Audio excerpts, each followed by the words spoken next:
A moderate magnitude 4.2 earthquake hit 29 kilometers, 18 miles, away from Masterton, Wellington, New Zealand, in the early morning of Monday, August 4, 2025 at 1:22 a.m. local time, Pacific Auckland GMT +13.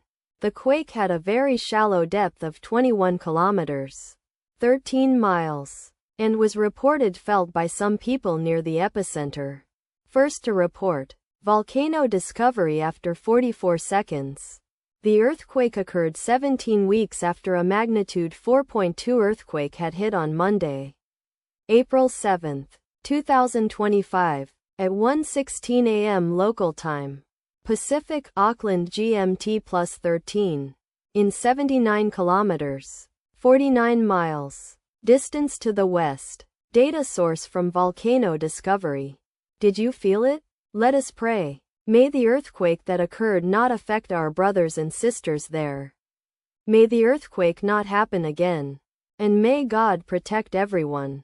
Amen.